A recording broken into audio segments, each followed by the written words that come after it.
Hola a todos, un nuevo viernes conversando de la actualidad del proceso constitucional en este podcast que hacemos la Escuela de Derecho de la Universidad de San Sebastián con el Líbero, conversando con los panelistas de siempre, Gonzalo Arena, director de carrera de la Escuela de Derecho de la Universidad y ex diputado también, y Luis Alejandro Silva, consejero constitucional. Quiero partir con algo bien coyuntural. Vimos que la presidenta Bachelet ayer le preguntaron si estaba disponible para ser candidata de nuevo, y dijo que esperaba no estar en esa disyuntiva, por lo tanto no fue un no rotundo. Hemos visto al expresidente Piñera muy activo también. Ahora, el texto de los expertos prohíbe que un presidente lo pueda hacer por tercera vez. ¿Estarán apostando el expresidente Piñera y la expresidenta Bachelet a un rechazo de este texto? Porque parece que tampoco hay enmienda en esa materia. Por lo tanto, si se rechaza el texto, como hoy día está, podrían ser candidatos por tercera vez. ¿Cómo lo ves tú, Gonzalo? Mire, independiente de los nombres puntuales, las reelecciones ilimitadas siempre han sido malas para la democracia, malas para los países. De hecho, fue uno de los grandes intentos o cuñas políticas que intentaron colocar todos nuestros dictadores autoritarios de izquierda que hemos tenido en el último tiempo, como Evo Morales, Rafael Correa, los Kirchner, Chávez. Siempre es el tema, ¿no es cierto?, de la reelección indefinida, que es una manifestación de un populismo gigantesco. Y yo creo que lo que haría que en el próximo gobierno se presentaran, y no estoy hablando de dos expresidentes en particular, sino que representantes de lo que fue la política pre-2019, yo creo que sería un error gigantesco, porque nos podría llevar a que se presentaran candidatos populistas por fuera y pudiesen alcanzar, ¿no es cierto?, fácilmente la primera mayoría o en la segunda vuelta. Yo me acordaba, por ejemplo, el caso de Venezuela.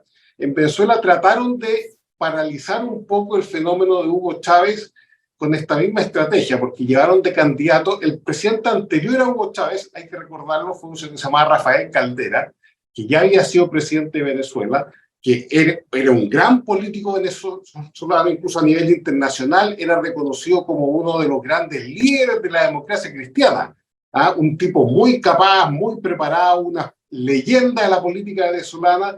Fue el candidato presidencial.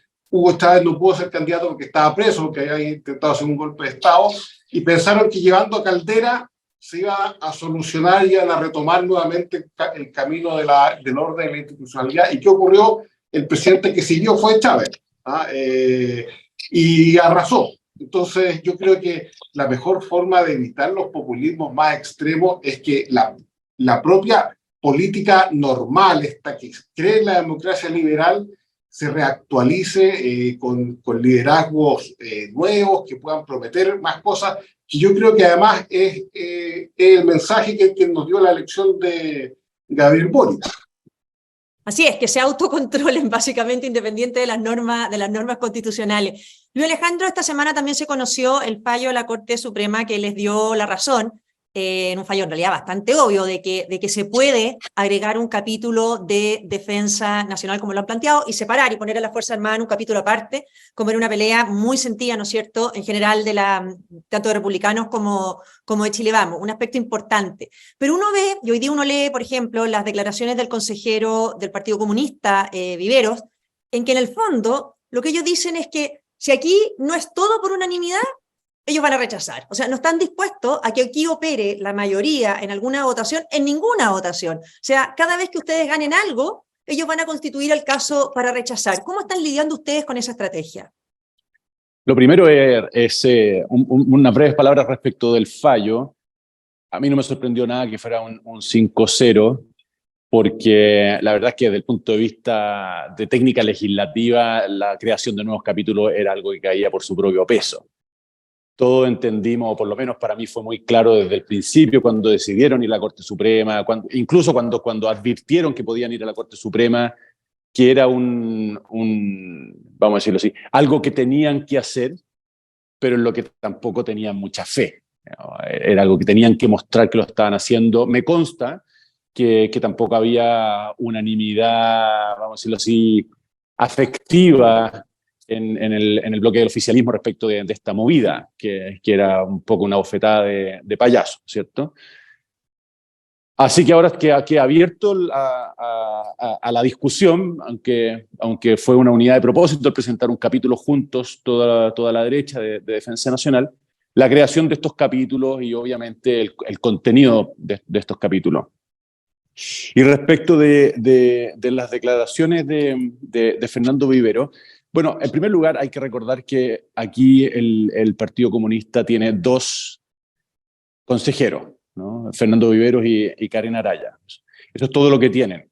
En un conjunto de 50, en la bancada del oficialismo, que son 17, son una minoría. Y es obvio, y esto a mí me recuerda, no sé quién impuso esa lógica en su momento, pero lo que pasó con la UP. La UP sabemos que actuaba siempre por unanimidad, y era un voto, el del MAPU, el del Partido Socialista, muchas veces el que frustraba las decisiones ya consensuadas prácticamente entre Allende y los demás partidos de la Unidad Popular. Es un mecanismo súper exigente. A mí me gusta recordarle cuando sale a colación que algunos de estos señores se ponen nerviosos con los quórum de 2/3 y sin embargo no tienen ningún problema con los quórum de 3/3. Es decir, un quórum mucho más exigente, ¿no es cierto?, que al final es la unanimidad. Obviamente que por ese camino ellos están pavimentando su retirada, porque la unanimidad no va a ser posible. Creo que no sería tampoco una señal positiva, aunque la buscáramos, creo que no sería deseable buscarla, ¿no? Porque la ciudadanía va a quedar perpleja. Es decir, bueno, estos señores están representando las distintas sensibilidades políticas. ¿Cómo es que pueden llegar a acuerdo sensibilidades tan diferentes como las que están representadas en el Consejo Constitucional? Así que yo no le veo mucho destino a esa forma de operar, a ese condicionamiento de la discusión. Creo que el desacuerdo es parte del proceso. Creo que es sano que exista, que se vea y que seamos capaces de convivir con él. Esa es el gran desafío. Oye, Gonzalo, tú has dicho muchas veces, y creo que hay que actualizarlo ya, pues lo hemos hablado al inicio quizás de este ciclo de podcast, cómo se está preconstituyendo un caso por parte de la izquierda hacia el rechazo, y vemos que eso ha seguido. O sea, aquí, independiente de lo que se esté discutiendo de contenido, este proceso parece que más bien nadie lo quería mucho, salvo una élite, y el texto de los expertos no ha generado ninguna adhesión ni entusiasmo ciudadano. Entonces, incluso antes que se voten las enmiendas, las encuestas siguen dando una fuerte alza al rechazo. ¿Tú ves posible que eso cambie por el texto que se apruebe o ya está bastante definida la cancha?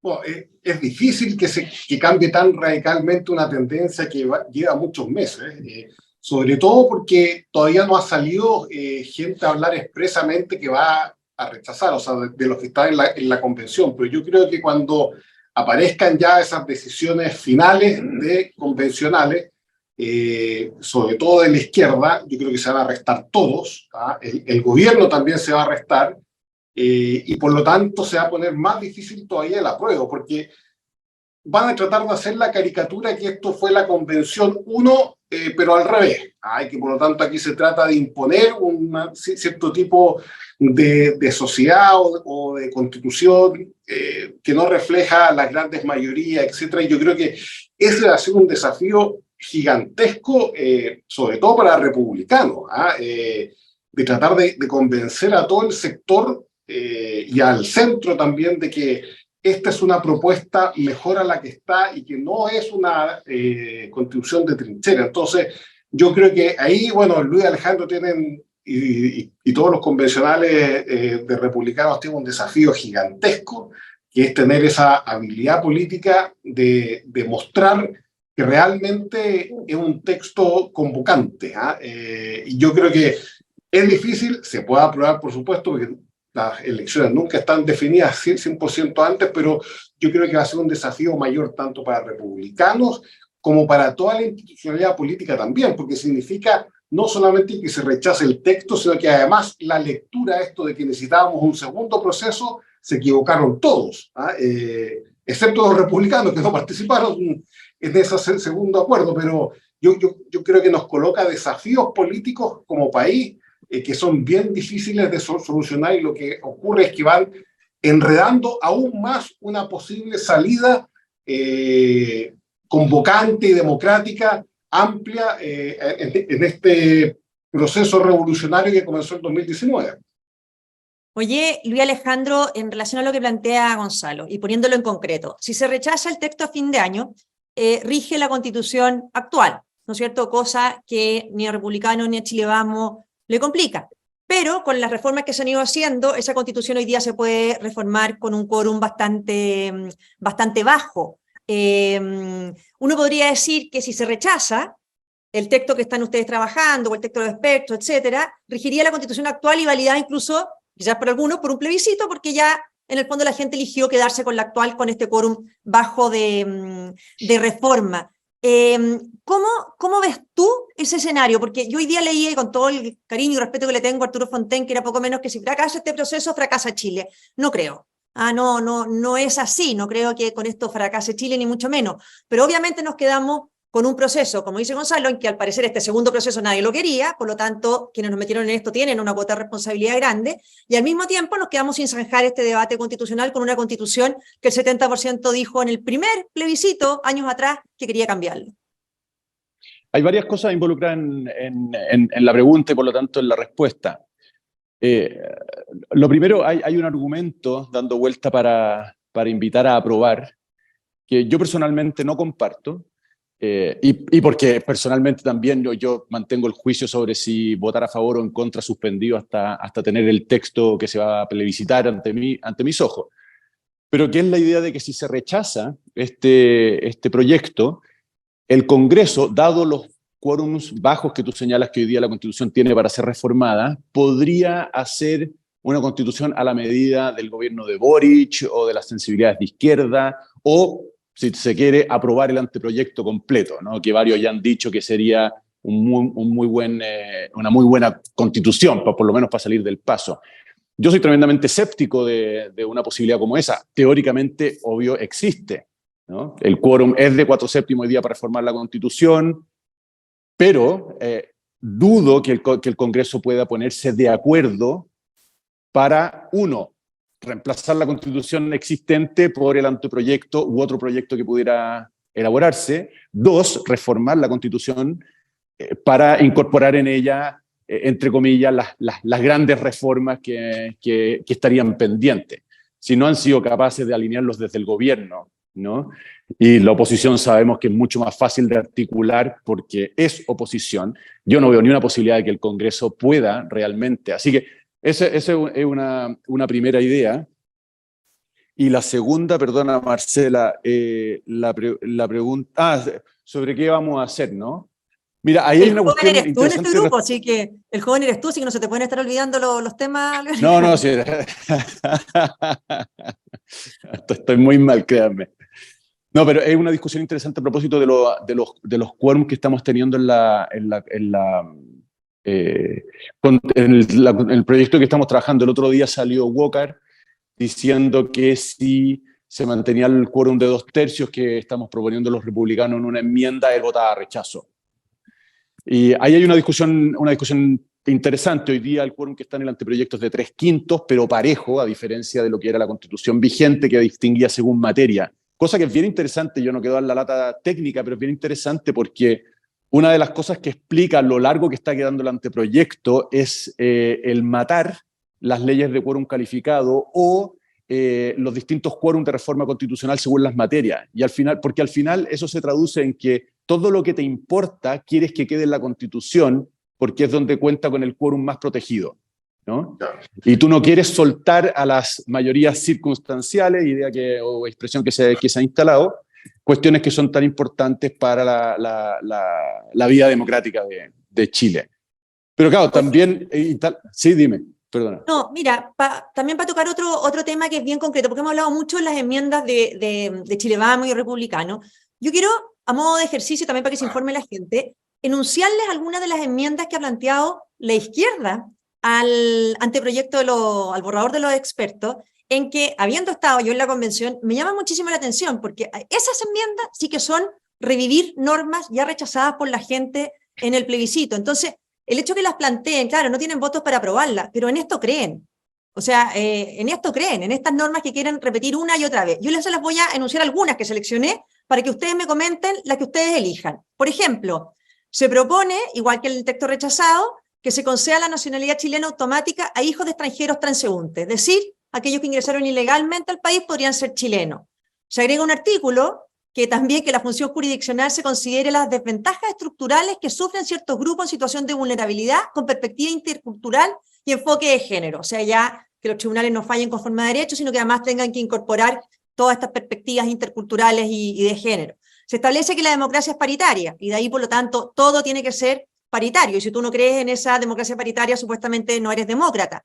Se agrega, esto también es importante, que la ley puede crear territorios especiales en virtud de las particularidades, entre otras, culturales de una determinada zona. De nuevo, abrirle la puerta a las autonomías territoriales indígenas que rechazamos en el plebiscito. Se pone que el derecho a sufragio sea voluntario desde los 16 años.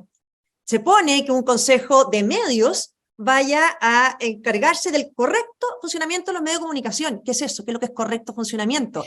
Y después, bueno, por último, poner un ejemplo más, se establece la posibilidad, igual como está en el texto rechazado, que los gobiernos regionales y locales puedan fijar tasas y contribuciones regionales y locales, o sea, crear impuestos, y además puedan crear empresas o participar en ellas. Esta es una lectura al voleo de las enmiendas de la izquierda que han tenido muy poca difusión, porque como no tienen votos, pero qué importa que no tengan votos, no tienen votos hoy, pero pueden tenerlos mañana o apuestan a tenerlos, y siguen creyendo en lo mismo que la ciudadanía rechazó. Te doy la palabra a ti, Gonzalo, y después a Luis Alejandro para que se refieran a lo que quieran en materia, en esta materia.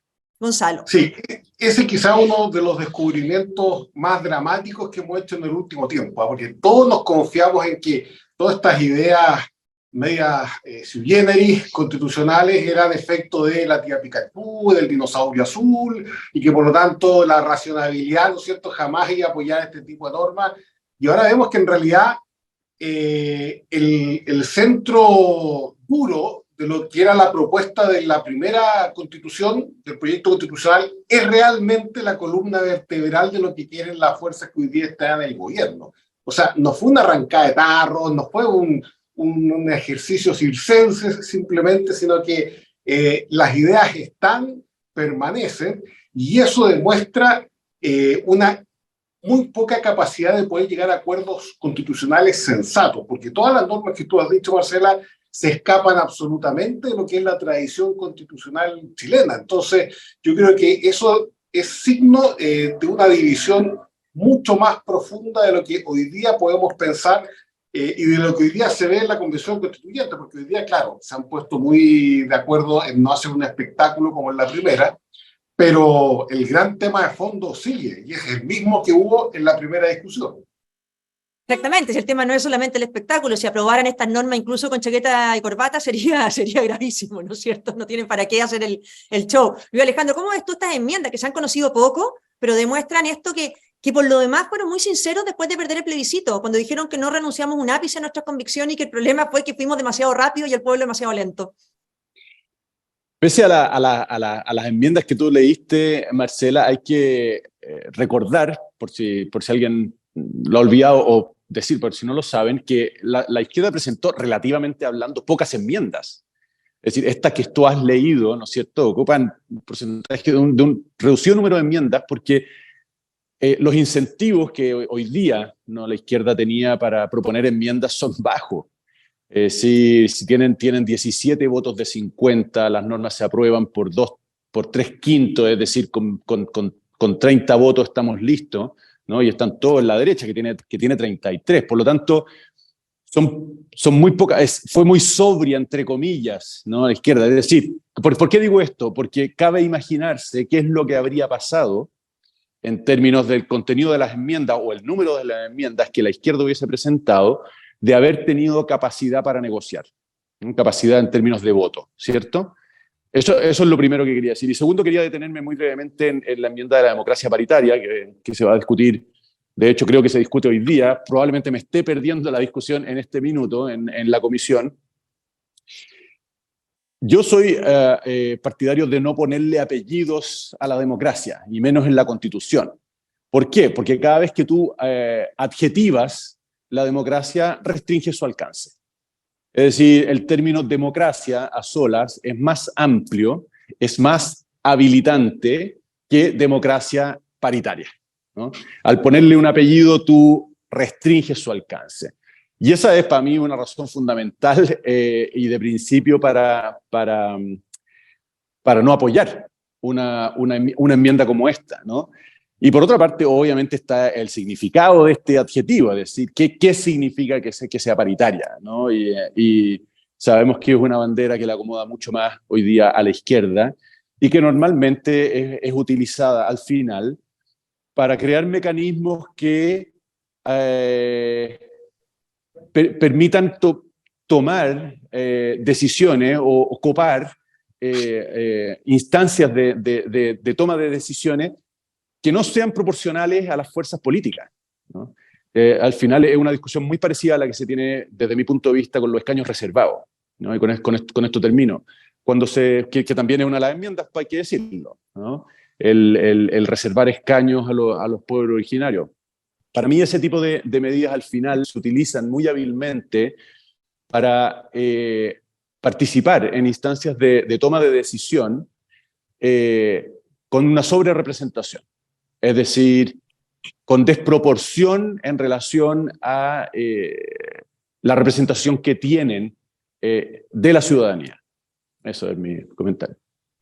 Bueno, estaremos siguiendo atento el debate y la votación de las enmiendas, pero al parecer uno cuando lo mira y también te escucha y los análisis que hacemos acá, pareciera como que las decisiones se tomaron cuando se contaron los votos del Consejo Constitucional. O sea, como cuando ya vieron ahí se empezó a preparar el camino de que si algo no se aprobaba por unanimidad y si la derecha no renunciaba a la mayoría que aquí tenía, no era válido y por lo tanto se rechazaría el texto. Uno ve un poco ese ambiente, ojalá nos equivoquemos y haya cordura en esto, de entender que el quórum, como dices tú, de 3/3 de unanimidad no es el único válido para ir sacando adelante normas, y sobre todo lo importante que es poner normas de interés ciudadano, porque así como está el texto, no ha generado adhesión mayoritaria en la población. Así que bueno, agradecerles a los dos una vez más por estar este viernes de podcast constitucional y dejar libre para que Luis Alejandro no vaya a perderse el debate. Gracias. Chao, Gracias. un gusto.